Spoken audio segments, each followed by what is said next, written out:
ప్రభునందు ప్రియమైన దేవుని బిడ్డలైన మీ అందరికీ యేసుక్రీస్తు నామంలో వందనాలు తెలియజేస్తున్నాను.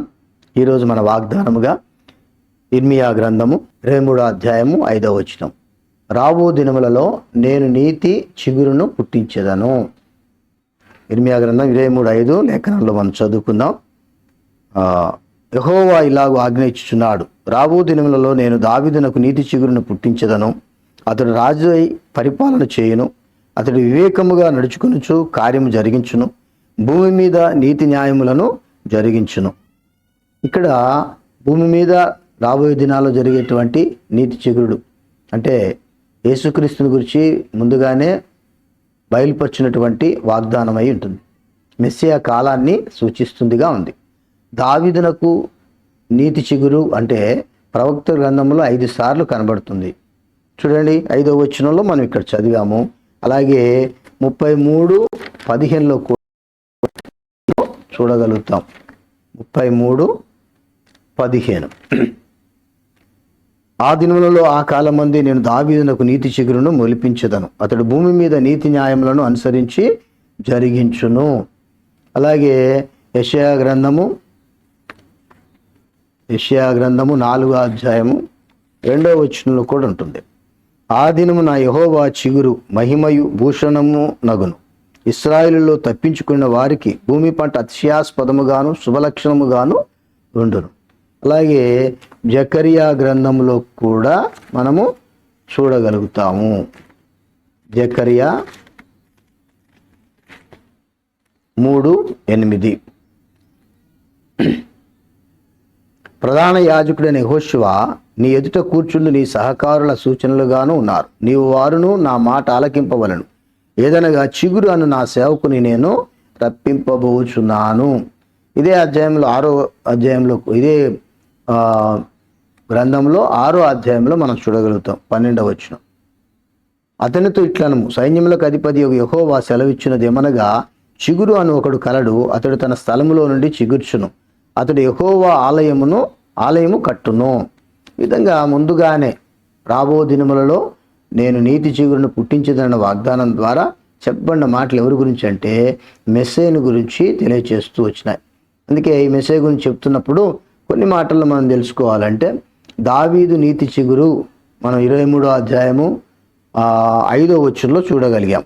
దావీదు నీతి చిగురు. అలాగనే యేసు రాజుగా పరిచయం చేయబడ్డది ఎక్కడంటే మత్తయి సువార్త 1:1 మనం చూడగలుగుతాము. యేసు రాజుగా పరిచయం చేయబడ్డాడు. అబ్రహాం కుమారుడు దావీదు కుమారుడైన యేసు క్రీస్తు వంశావళి. అబ్రహాం కుమారుడును అగు దావీదు కుమారుడైన యేసు క్రీస్తు వంశావళి అంటే రాజుల క్రమంలో గుర్తుగా మనకు కనబడుతుంది. అంటే చిగురు అనేది మరలా సేవకుడుగా కూడా తెలియజేశారు. జకరియా గ్రంథం 3:8 చూసాము. అలాగే మార్కులో కూడా మనం చూడగలుగుతాం. మార్కు సువార్త 10వ అధ్యాయము 45వ వచనం. మార్కు సువార్త 10:45 మనుష్య కుమారుడు పరిచారం చేయించుకుంటకు రాలేదు, కానీ పరిచారం చేయుటకును అనేకులకు ప్రతిగా విమోచన క్రయధనముగా తన ప్రాణము ఇచ్చుటకును వచ్చెననెను. కాబట్టి ఆయన ఒక సేవకుడిగా కూడా చూస్తాం. జకరియా గ్రంథంలో ఆల్రెడీ మనం చూసాము. ఆయన ఒక చిగురులాగా కనబడతారని 6వ అధ్యాయము 12వ వచనంలో. అలాగే యేసు ఒక మానవుడిగా కూడా చూడగలుగుతాం. లూకా సువార్త 23వ అధ్యాయము 47వ వచనం. 23:47 శతాధిపతి ఈ మనుష్యుడు నిజముగా నీతిమంతుడై ఉండెనని చెప్పి దేవుని మహిమపరిచెను. ఈ మనుషుడు నిజముగా దేవునికి మారుగా వచ్చినవాడు. అలాగే దేవుని గురించి యేసుక్రీస్తు గురించి చెప్పబడుతూ చిగురు అనే పదాన్ని యెషయా గ్రంథం 4:2 కూడా మనం చూడగలిగాం. అదేవిధంగా యేసు దేవుని కుమారుడు అనే పదాన్ని కూడా మనం చూడవచ్చు. యోహాను సువార్త